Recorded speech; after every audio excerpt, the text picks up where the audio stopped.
This is the review video for solving linear systems using the substitution method. So today in class we actually did our second day of substitution and we utilized this foldable that you see on the screen here.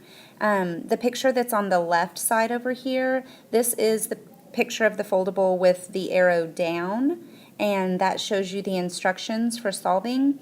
And then this picture over here on the right is the green arrow that's on the bottom once I folded the pink arrow up. So this is actually the problem I'm going to use to review how to use substitution.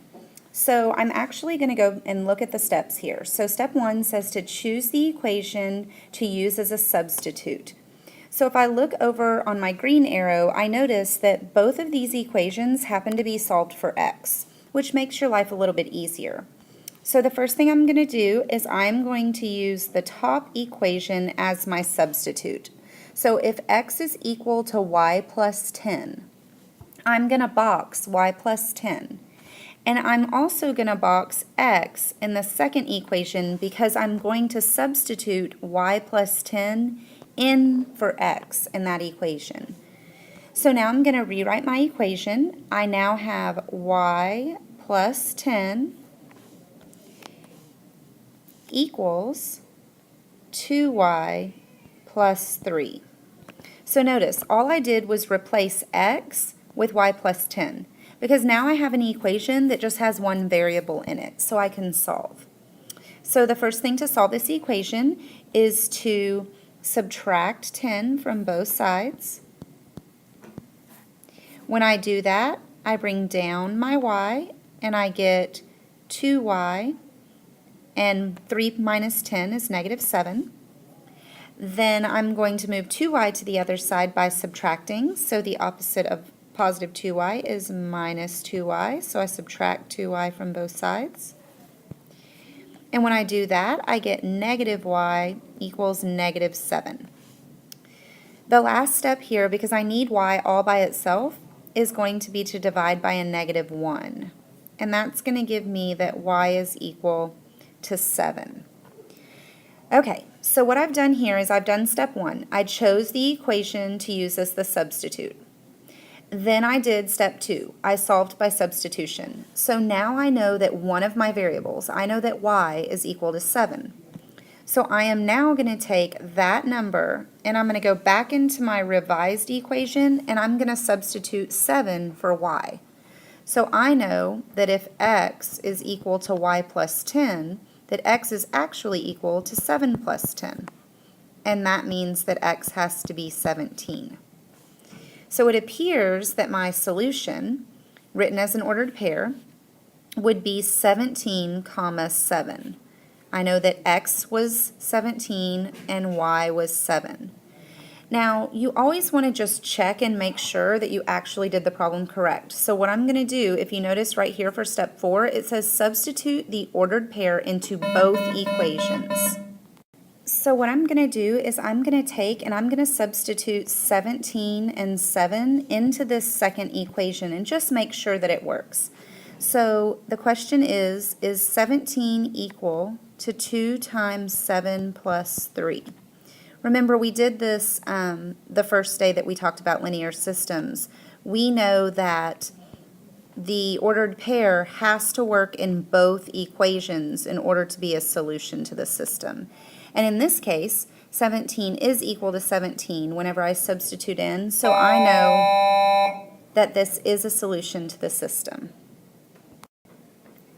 These are the notes that we have taken over substitution. We've kind of taken these over 2 days because the first day we really focused on the vocabulary and the steps, and we solved several different types of systems.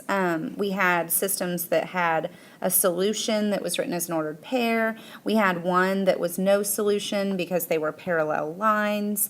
So this is the notes, front and back, that are glued in next to the foldable that I just reviewed with you. And what I'm going to do now is I'm actually, on the next slide, I have pulled out question 10, and I'm going to do one more example with you when you have to solve for one of the variables before you can actually substitute. So let's go ahead and look at that problem. So this is problem 10, and what you should notice about this problem is that neither of these equations are solved for either x or y.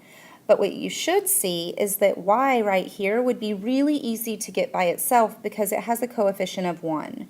So I'm going to use this bottom equation and I'm going to solve for y.